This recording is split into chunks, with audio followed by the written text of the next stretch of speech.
Bonjour et bienvenue à Finance 360 avec Alex Demers. Aujourd'hui, un autre épisode dans la série Entrepreneur. Et le concept de l'épisode d'aujourd'hui, en fait, on va simuler que demain matin, je perdrais tout. Donc, j'ai plus de cash, j'ai plus de placement, j'ai plus de business, il n'y a plus de revenus passifs qui rentrent non plus. Puis en même temps, on simule que ça l'efface comme toute ma réputation puis mon audience aussi. Donc, tout ça disparaît. Donc, je ne peux pas me servir de la crédibilité que j'ai bâtie au cours des dernières années. Donc là, avec ça, j'ai plus d'argent, j'ai plus de contact dans le monde des affaires. Vers quoi je me dirigerais pour me refaire financièrement, pour aller faire le plus d'argent, puis après ça, scaler, que ce soit avec le trading ou autre chose. La première place que je me dirigerais, ça serait en fait dans le domaine de la vente, parce que juste vous dire que la plupart du monde autour de vous, des personnes qui font plus que 200-250 000 par année, à part les professionnels du style avocat, notaire, médecin, dentiste et compagnie, tout le reste des individus qui génèrent des revenus relativement élevés, à l'exception des propriétaires d'entreprises, ben ce sont des vendeurs. Ils vendent quelque chose, soit ils vendent des maisons, ils vendent des chars de luxe, des assurances, des placements, mais ils vendent de quoi?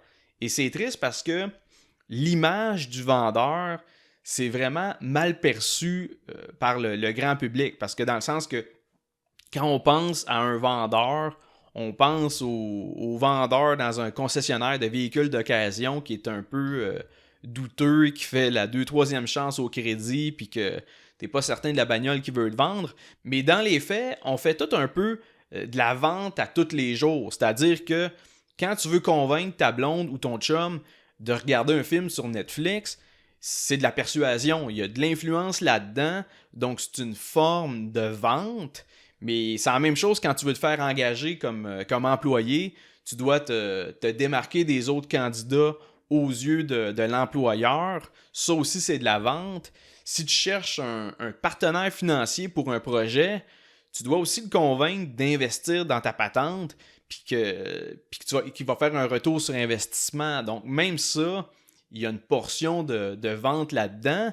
Donc, si tu me dis que tu ne veux pas vendre, que tu n'es pas vendeur, que ça ne t'intéresse pas la vente, bien aussi bien me dire que tu ne veux pas faire plus d'argent parce que quelque part là-dedans, en affaires, il y a une portion vente, que ce soit la vente de ton produit, la vente de ton service, mais même vendre ta business pour les employés que tu vas engager, vendre à des investisseurs potentiels, vendre à des partenaires d'affaires. Donc, il y a tout le temps une portion vente là-dedans.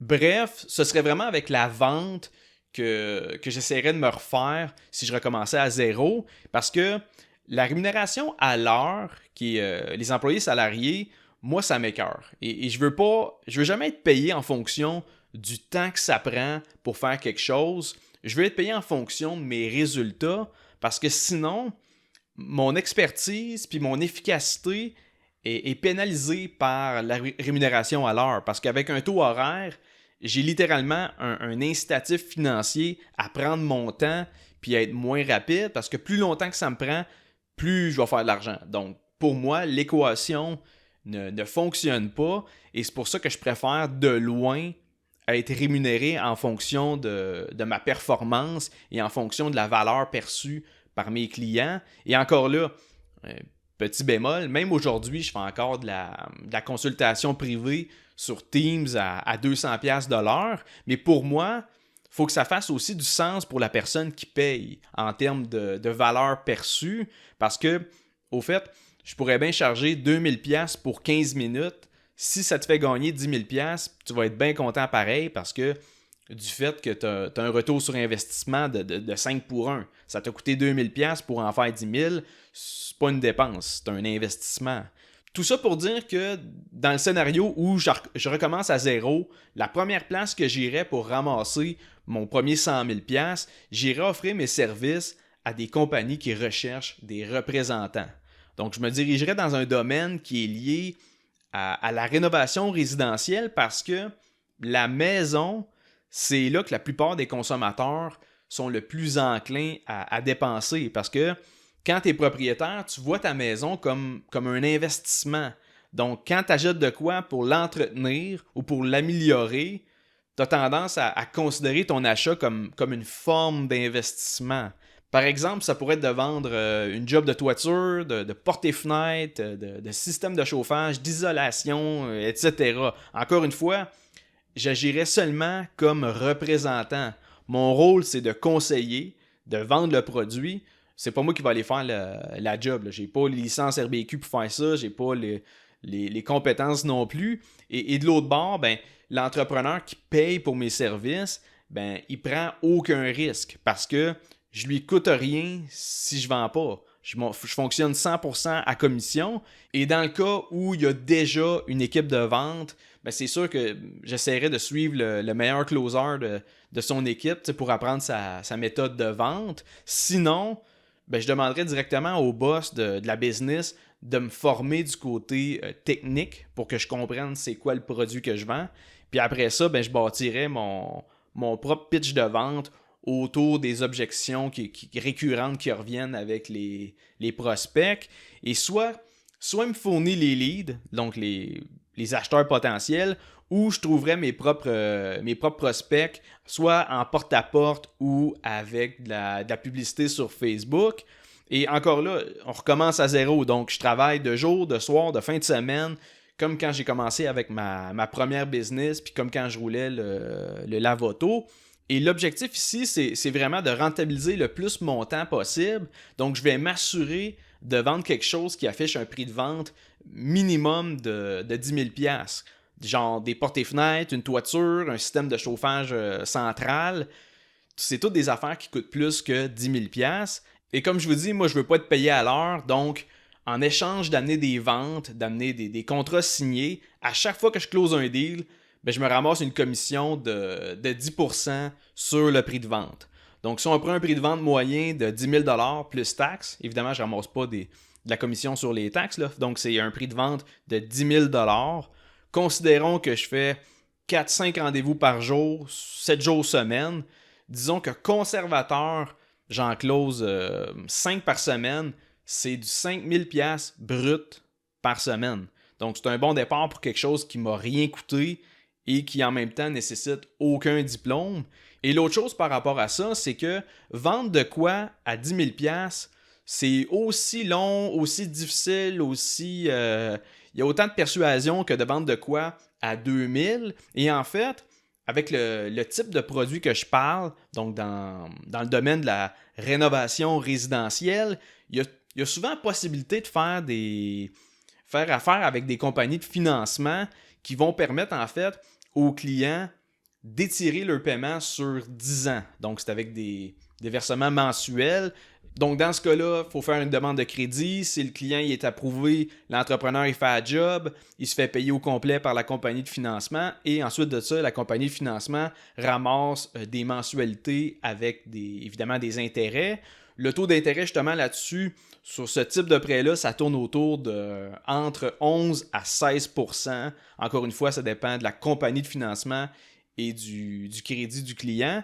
Mais bref, avec le financement, ça devient plus facile de vendre de quoi à 10 000 $ avec des paiements qui sont par mois. À ce moment-là, tu ne vends pas vraiment le prix, tu vends les mensualités. Ça devient plus facile de vendre ça que de vendre un item à 2000 $ qui n'a aucune possibilité de le financer. Il faut qu'il sorte 2000 $ upfront. Et c'est pour ça que je vous dis que dans le domaine de la rénovation résidentielle, avec des prix de vente élevés, il y a possibilité de faire de la belle argent au niveau de la vente. Et si on pousse l'idée de justement vendre pour un entrepreneur dans ce domaine-là, ben on pourrait aussi scaler le concept. Et quand je dis scaler, ça veut dire grossir, le multiplier. Et à ce moment-là, la façon de faire, ça serait en créant ma propre équipe de vente. Donc à ce moment-là, je recrute et je forme des vendeurs. Je leur fournis des rendez-vous avec des prospects qualifiés. Donc, il arrive là-bas, puis le client, il attendait un représentant. Là. Donc, c'est pas un cold call non plus. Et à ce moment-là, même concept que le départ, le vendeur, il se fait rémunérer avec une commission sur chaque vente. Mais de mon bord, si c'est moi qui ai bâti l'équipe, si c'est moi qui amène les leads, si c'est moi l'intermédiaire avec l'entrepreneur, je pourrais me ramasser une cote à chaque fois qu'il close. Par exemple, là, si on prend des chiffres fictifs, je pourrais dire à mes reps que à chaque fois qu'ils vendent l'item à 10 000 $, ils font 700$. Et à ce moment-là, moi de mon côté, je charge encore le même 10% de commission à l'entrepreneur. Donc, sur la vente de 10 000$, il y a un 1 000 $ de commission que l'entrepreneur me donne. Le 1 000 $, il y a un 700 que je donne au représentant, puis je me garde un 300$. Disons que c'est mes frais pour être l'intermédiaire, fournir les leads, faire les itinéraires, etc. Et juste pour le fun, on fait un petit peu de calcul. Disons qu'il y a 3 vendeurs dans mon équipe, puis qu'en moyenne, un vendeur fait 3 ventes par semaine. Ça fait 9 ventes par semaine pour l'équipe. Donc, 9 fois 300$, ça c'est pour moi. Ça me donne 2700$ de façon hebdomadaire. Et ça, c'est pour gérer mon équipe de représentants. Et 2700$, c'est sans compter les clients que j'irai closer moi-même. Et de l'autre côté de l'équation, mes représentants font aussi de l'argent. Là. À 700$ la vente, 3 ventes semaine, on parle de 2100$ par vendeur. Et même l'entrepreneur qui paye pour mes services, à coût de 10% de commission, lui, avec 9 ventes supplémentaires par semaine, à 10 000$ le contrat, en un an, il rajoute plus que 4,6 millions de dollars à son chiffre d'affaires. Là, on s'entend, là, c'est pas des profits, mais quand même, il vient de scaler sa business sur un moyen temps. Mais comme je vous dis, tous ces chiffres-là, il n'y a rien de réel là-dedans. Là, c'est toutes des approximations. Il faudrait que je contre-vérifie tout ce que j'ai dit. Mais l'idée, en fait, c'est de comprendre que de mon côté, si je recommence à zéro demain matin, mon objectif, c'est de rapidement générer de l'argent sans que ça soit directement lié au nombre d'heures que je travaille. Et je vous rappelle que dans l'épisode d'aujourd'hui, on suppose que je recommence avec 0$, qu'il n'y a personne qui me connaît. Donc, faut que je commence à quelque part où il n'y a pas de coût de démarrage important, puis que ce ne soit pas non plus basé sur ma notoriété, si vous voulez. C'est-à-dire qu'il ne faut pas que ça soit basé sur le fait que hey, j'écoute ton podcast depuis 3 ans, j'aimerais ça qu'on jase pour qu'on regarde si tu peux faire telle affaire pour moi. Dans le cadre du scénario fictif de l'épisode, je l'ai pu, ma communauté. Là. Et en gros, le message que je veux faire passer, c'est que trouver une manière d'atteindre un revenu de 250 000 par année, ça se fait relativement facilement. Et là, petite parenthèse avec cette phrase-là, il faut considérer l'inflation dans le calcul. C'est-à-dire que générer 200 000 aujourd'hui, c'est pas mal l'équivalent de faire 100 000 il y a environ 10 ans. Tu sais, je m'en souviens quand j'avais 20, 21 ans, quand quelqu'un faisait dans 6 chiffres, ben, il était lousse, là, dans le sens que c'était quelqu'un qu'on considérait qui avait un gros salaire. Maintenant, avec 100 000 $ de revenus, t'es loin d'être riche. Là. T'es pas dans la classe moyenne, mais pas loin, parce que le coût de la vie a tellement augmenté que 100 000 $ aujourd'hui, c'est pas le même 100 000 $ de 10-15 ans. Là. Mais bref, si on revient dans la thématique de l'épisode, une fois que j'aurai atteint le quart de million en revenus, de 250 000, puis que j'aurais payé mon impôt, puis toutes mes dépenses personnelles, c'est là que je pourrais prendre l'excédent puis démarrer une entreprise qui nécessite un capital de départ qui est plus considérable. Et oui, ça pourrait être de faire du trading, de commencer à utiliser mon capital, puis de le multiplier, puis d'aller chercher des gains avec ça, mais ça pourrait être n'importe quoi d'autre aussi. En fait, c'est plus une question de trouver l'idée et de la concrétiser en modèle d'affaires qui est réellement rentable. Ce que je veux dire par là, c'est que c'est rarement juste une question d'argent. Demain matin, je te fais un chèque de 500 000 $. Sais-tu vraiment plus qu'est-ce que tu voudrais lancer comme business? Pour certaines personnes, oui, mais pour la plupart, un chèque d'un demi-million qui rentre dans le compte de banque, ça va être utilisé pour rembourser des dettes ou ça va financer des dépenses du style un nouveau char, une montre, des voyages dans le monde, une année de débauche, peu importe. Mais c'est rarement un manque d'argent qui fait en sorte que tu te lances pas en affaires. Souvent, c'est plus parce que tu l'as pas de toute façon la mécanique en tête de prendre de l'argent, de bâtir de quoi, puis d'après ça, de créer une machine qui va générer des profits. Ça prend plus que de l'argent pour démarrer une entreprise profitable. Mais tout ça pour dire que si je devais recommencer à zéro, pour moi, la meilleure avenue, sans diplôme universitaire, sans de longues études, sans une mise de fonds importante, ben c'est la vente.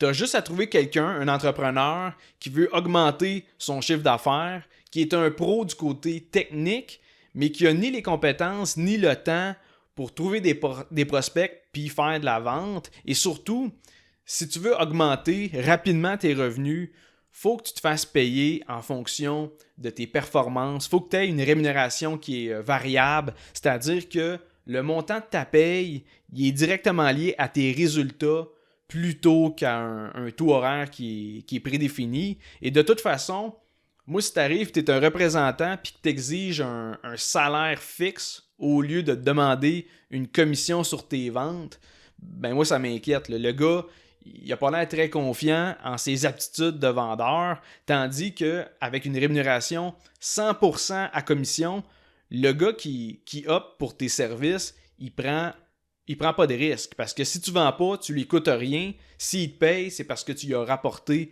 des contrats payants. Donc, c'est pour ça que la vente à commission, pour moi, c'est la meilleure formule. C'est un gagnant-gagnant, c'est-à-dire tu vas être payé beaucoup plus cher que si tu étais payé à l'heure. Et de l'autre côté, lui, il ne te payera pas dans le beurre si ça fait une semaine et que tu n'es pas capable de vendre quoi que ce soit. Donc, grosso modo, si je devais recommencer à zéro demain matin, j'ai plus d'argent, plus de placement, plus rien, ça serait vraiment avec la vente que j'essaierais de me refaire financièrement. Donc, ça serait pour moi la meilleure méthode. Et c'est pour ça que j'en parle, parce que je pense que c'est à portée de main. Donc, pour le monde qui écoute le podcast, entrepreneur ou non, sachez que la vente est vraiment une des avenues qui peut vraiment propulser vos revenus. Évidemment, ça va être en fonction de votre performance. Ça prend un certain temps, ça va nécessiter des semaines de formation, faut vous bâtir un pitch de vente qui fonctionne, il faut apprendre à répondre aux argumentations, c'est-à-dire aux objections des clients, etc. Mais ultimement, quand tu deviens un bon vendeur, de un, tu peux vendre pas mal n'importe quoi tant que tu comprends ton produit, ce que tu vends, mais ça va te suivre le restant de tes jours et ça va te permettre de vraiment être en contrôle, plus en contrôle du moins, de tes revenus. Et pour moi, ça serait ma première façon de reprendre le contrôle de mes finances, ce serait avec la vente. Donc, je termine l'épisode là-dessus. Encore une fois, si vous aimez le contenu du podcast, je vous encourage à laisser un 5 étoiles sur Spotify, à laisser un commentaire, un review sur Apple Podcasts, à vous abonner sur ma chaîne YouTube avec le visuel, la vidéo. Et sur ce, je vous dis à la semaine prochaine et on se revoit pour un autre épisode de Finance 360.